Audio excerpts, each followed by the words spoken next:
वरधर विष्णु शशिवर्णं चतुर्भुजं प्रसन्नवदनं ध्यायेत् सर्वविघ्नोपशान्तये व्यासं वसिष्ठनप्तारं शक्ते पौत्रमकल्मषम् पराशरात्मजं वन्दे शुकतातं तपोनिधिम्। ॐ विश्वं विष्णुर्वषट्करो भूतभव्यभवत्प्रभु भूतकृद्भूतधृद्भावो भूतात्मा भूतभावनः भूतात्मा परमात्मा च मुक्तानां परमागतिः अव्ययः पुरुषः साक्षी क्षेत्रज्ञोऽक्षर एव च योगो योगविदान्नेता प्रधानपुरुषेश्वरः नारसिंहः वपुः श्रीमान् केशवः पुरुषोत्तमः।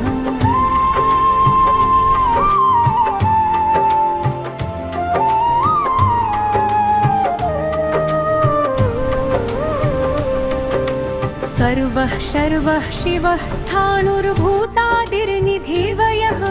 सम्भवो भावनो भर्ता प्रभवः प्रभुरीश्वरः स्वयंभूः शम्भुरादित्यपुष्कराक्षो महास्वनः अनादिनिधनो धाता विधाता धातुरुत्तमः अप्रमेयो ऋषिकेशः पद्मनाभो मरप्रभुः विश्वकर्मा मनुस्त्वष्टस्थविष्ठस्थविरो ध्रुवः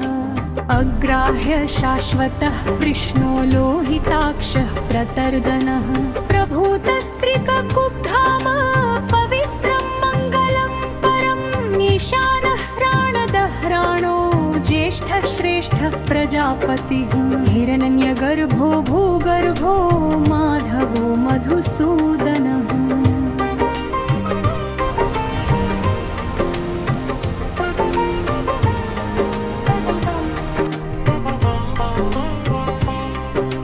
ईश्वरो विक्रमी धन्वी मेधावी विक्रमः क्रमः अनुत्तमो दुराधर्षः कृतज्ञः कृतिरात्मवान् सुरेशः शरणः शर्म विश्वरेताः प्रजाभवन्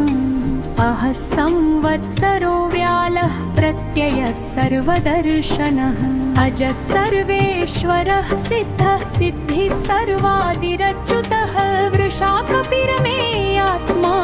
सर्वयोगविनिसृतः वसुर्वसुमना सत्यः समात्मा संवितः समः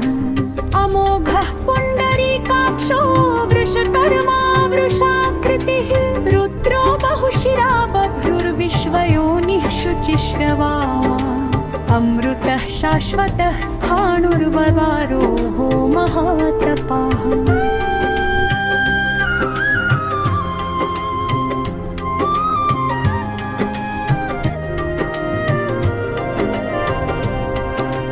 सर्वगः सर्वविद्भानुर्विश्वक्सेनो जनार्दनः वेदो वेदविदव्यङ्गो वेदाङ्गो वेदवित्कविः लोकाध्यक्षः सुराध्यक्षो धर्माध्यक्षः कृताकृतः चतुरात्मा चतुर्व्यूहश्चतुर्वेष्ठश्चतुर्भुजः भ्राजिष्णुर्भोजनं भोक्ता सहिष्णुर्जगदादिजः अनघो विजयो जेता विश्वयोनिः पुनर्वसुः उपेन्द्रो वामनः त्रांशर्मोघः शुचिरूर्जितः अतीन्द्रसङ्ग्रहः सर्गो धृतात्मा नियमो यमः वेद्यो वैद्यः सदा योगी वीरः माधवो अधिः अतीन्द्रियो महामायो महोत्साहो महाबलः।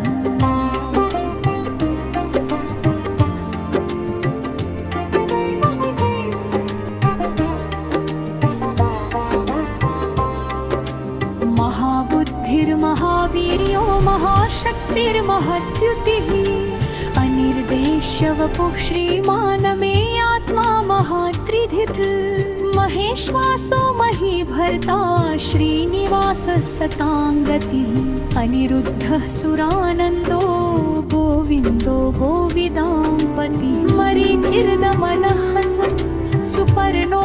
भुजगोत्तमः हिरण्यनाभः सुतपा पद्मनाभः प्रजापतिः अमृत्युः सर्वदृक्सिंहः सन्धाता सन्धिमान् स्थिरः अजो दुर्मर्षणः शास्ता विश्वरूपो महाशनः अहिरबुद्धन्यो महाकर्ता महायज्ञो महाभूमिः स्तव्यस्तव प्रियः स्तोत्रो स्तुतिस्तोतारणप्रियः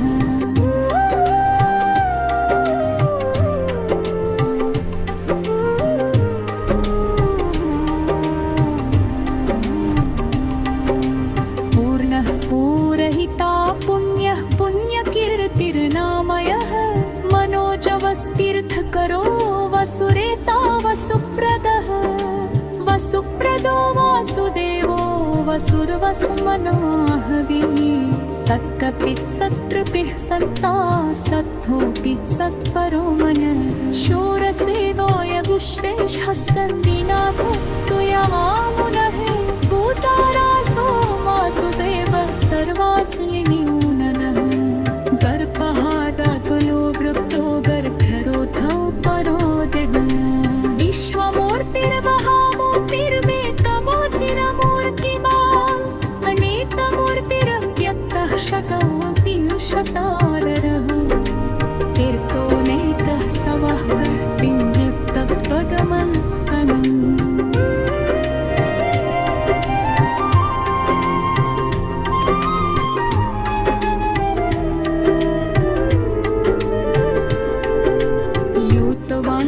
लोकनाथो माधवो भक्तवत्सलः सुवर्यवर्णो जीवान्तः भवापश्चन्द्रनाम्नदिः वीरहाविषमः सौम्यो तथा श्रीकृपचलश्चलः अमानी मानदो मद्योलो विस्वामेतलोपेश सुमेधाने कुजोधव्यः सक्रनिभाधराधरः देवादशोऽतिपिहरः सर्वशस्त्रपुताम्बरः उदयनः सर्वतश्चक्षुरः शशस्थिरः भूषयो भूषणो भूतिर्विशोभः शपनाशनः ऊर्जस्वानरचितः रन्धो विशुद्धर्मा विशोभयः अनिरघाततिरथः प्रत्युञ्जो वितविक्रमः शुक्लाम्बरधर विष्णु शशिवर्णं चतुर्भुजं प्रसन्नवदनं ध्यायेत् सर्वविघ्नोपशान्तये व्यासं वसिष्ठनप्तारं शक्ते पौत्रमकल्मषं पराशरात्मजं वन्दे शुकतातं तपोनिधिम् ॐ विश्वं विष्णुर्वषट्करो भूतभव्यभवत्प्रभु भूतकृद्भूतधृद्भावो भूतात्मा भूतभावनः भूतात्मा परमात्मा च मुक्तानां परमा गतिः अव्ययः पुरुषः साक्षी क्षेत्रज्ञोऽक्षर एव च योगो योगविदान्नेता प्रधानपुरुषेश्वरः नारसिंहवपुः श्रीमान् केशवः पुरुषोत्तमः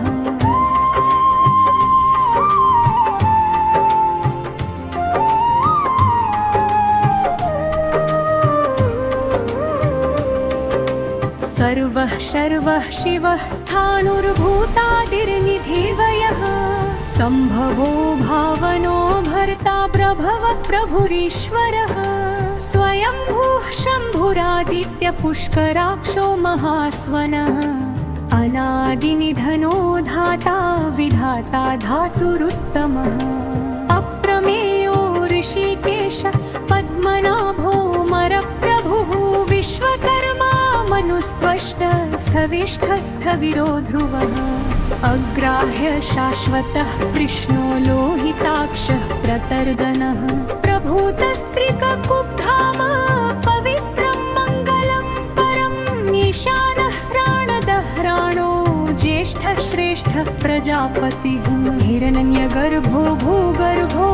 माधवो मधुसूदनः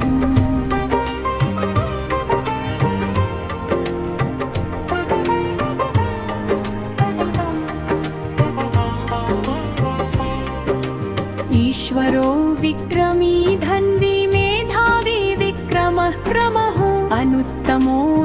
कृताधर्षः कृतज्ञः कृतिरात्मवान् सुरेशः शरणं शर्म विश्वरेताः प्रजाभवन् अहः संवत्सरो व्यालः प्रत्ययः सर्वदर्शनः अजः सर्वेश्वरः सिद्धः सिद्धिः सर्वादिरच्युतः वृषाकपिरमे आत्मा सर्वयोगविनिसृतः वसुर्वसुमना सत्यः समात्मा संवितः समः अमोघः पुण्डरीकाक्षो वृषकर्मा वृषाकृतिः रुद्रो बहुशिरा बभ्रुर्विश्वयोनिः शुचिश्रवा अमृतः शाश्वतः स्थाणुर्ववारोः महातपाः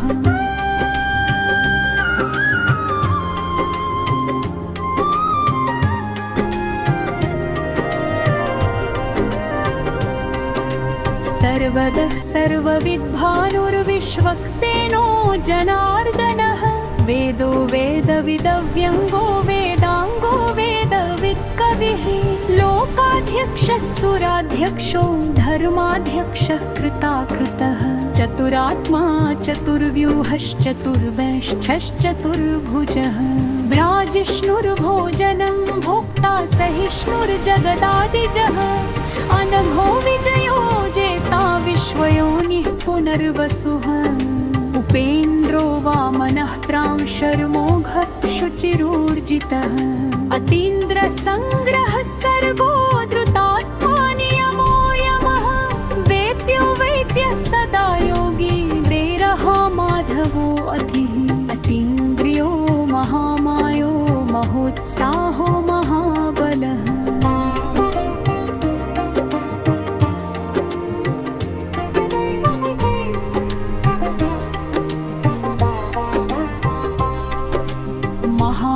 महाबुद्धिर्महावीर्यो महाशक्तिर्महद्युतिः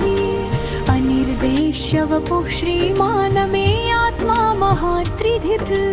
महेश्वासो महीभर्ता श्रीनिवासः सताङ्गतिः अनिरुद्धः सुरानन्दो गोविन्दो गोविदाम्पतिः मरीचिर्दमनः सत् सुपर्णो भुजगोत्तमः हिरण्यनाभः सुतपा पद्मनाभः प्रजापतिः अमृत्युः सर्वदृक्सिंहः सन्धाता सन्धिमान् स्थिरः अजो दुर्मर्षणः शास्ता विश्वरूपो महाशनः अहिरबुद्धन्यो महाकर्ता महायज्ञो महाभूयः स्तव्यस्तवप्रियः स्तोत्रो स्तुतिस्तोतारणप्रियः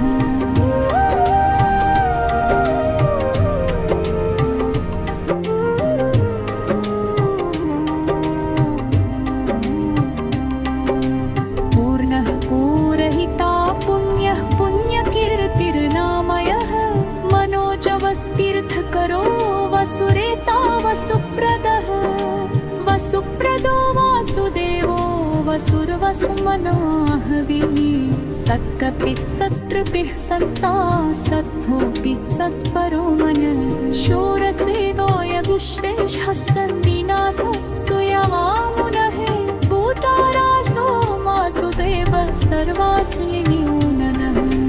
गर्भहादाकुलो वृत्तो गर्भरोधौ परो दिगः विश्वमूर्तिर्महामूर्तिर्वेदमूर्तिरमूर्तिमान् अनेकमूर्तिरव्यक्तः शतोऽपि शतानरः तीर्थोऽनेकः सवः कर्तिव्यक्तत्वगमल्कनम्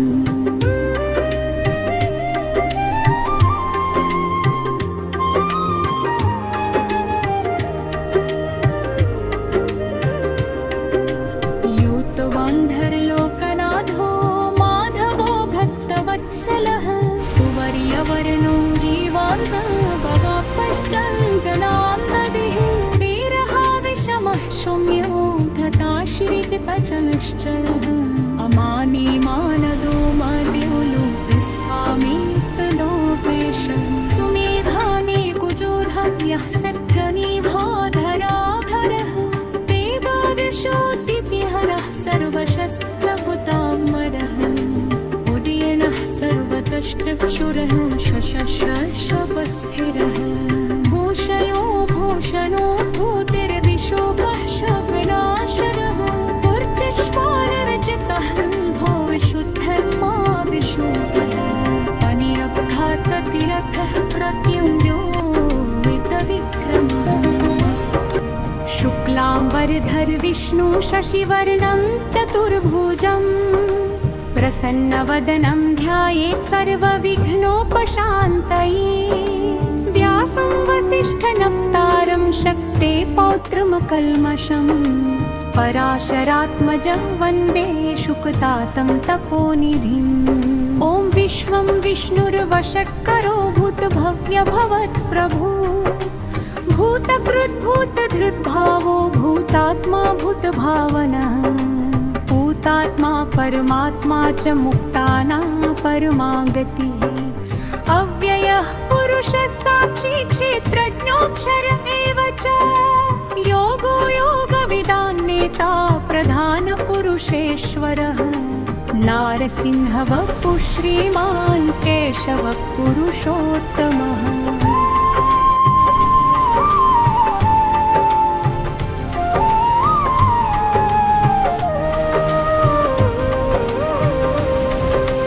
सर्वः शर्वः शिवः स्थाणुर्भूतादिर्निधिवयः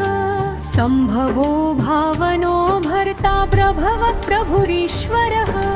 स्वयंभूः शम्भुरादित्यपुष्कराक्षो महास्वनः अनादिनिधनो धाता विधाता धातुरुत्तमः अप्रमेयो ऋषिकेशः पद्मनाभो मरप्रभुः विश्वकर्मा मनुस्त्वष्टस्थविष्ठस्थविरो ध्रुवः अग्राह्य शाश्वतः कृष्णो लोहिताक्षः प्रतर्दनः प्रभूतस्त्रिककुब्धाम पवित्रं मङ्गलं परम् ईशानः प्राणदह्राणो ज्येष्ठः श्रेष्ठः प्रजापतिः हिरण्यगर्भो भूगर्भो माधवो मधुसूदनः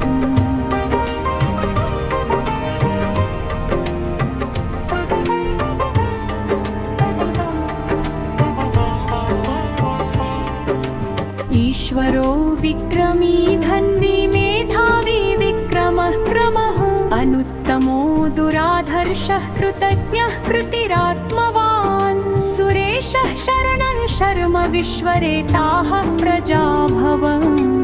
अहः संवत्सरो व्यालः प्रत्ययः सर्वदर्शनः अजः सर्वेश्वरः सिद्धः सिद्धिः सर्वादिरच्युतः वृषाकपिरमे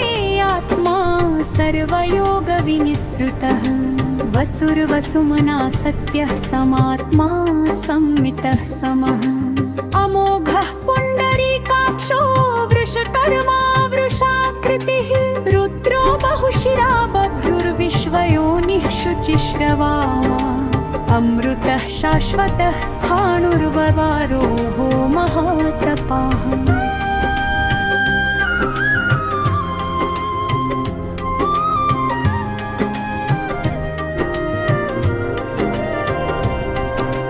सर्वदः सर्वविद्भानुर्विश्वक्सेनो जनार्दनः वेदो वेदविदव्यङ्गो वेदाङ्गो वेदवित्कविः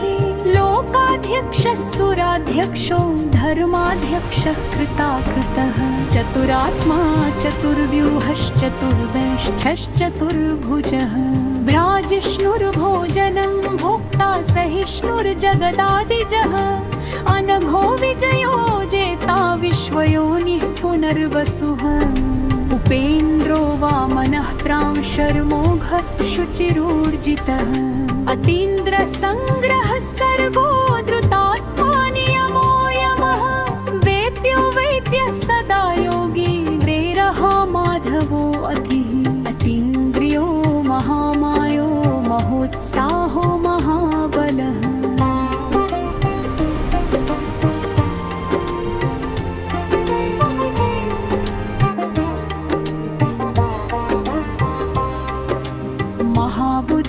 महावीर्यो महाशक्तिर्महद्युतिः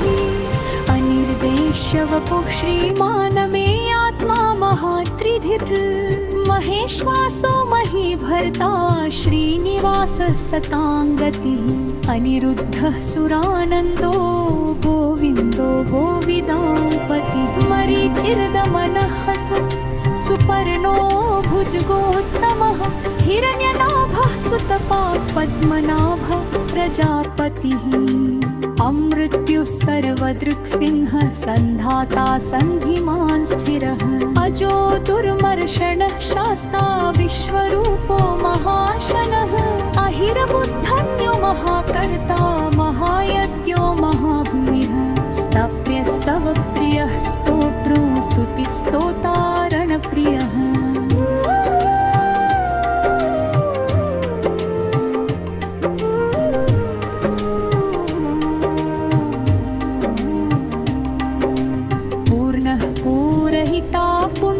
पुण्यकीर्तिर्नामयः मनोजवस्तीर्थकरो वसुरेता वसुप्रदः वसुप्रदो वासुदेवो वसुर्वसुमनाहविः सत्कपिः सत्कृपिः सत्ता सत्थोऽपि सत्परो मनः शूरसेनो यगुश्रेष्ठः सन्दिनासो स्तूयमामुनः भूतारासो वासुदेवः सर्वास्लिनीननः गर्भहादातुलो वृक्तो गर्भरोधौ परो दिगः विश्वमूर्तिर्महामूर्तिर्वेदमूर्तिरमूर्तिमान् अनेकमूर्तिरव्यक्तः शकमूर्तिः शतानरः तीर्थोऽनेकः सवः कर्तिर्युक्तत्वगमनकनम्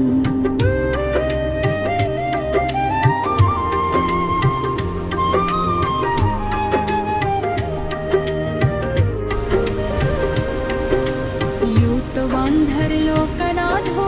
माधवो भक्तवत्सलः सुवर्यवर्णो जीवार्गः भवापश्चन्दनाम्बदिः वीरः विषमः शौम्यो तथा श्रीकृपचलश्चलः अमानी मानदो माद्यो लोकस्वामितलोपेशः सुमेधाने कुजोधव्यः सत्यनिभाधराधरः देवादशोऽतिविहरः सर्वशस्त्रभुताम्बरः उदयनः सर्वतश्चक्षुरः शशस्थिरः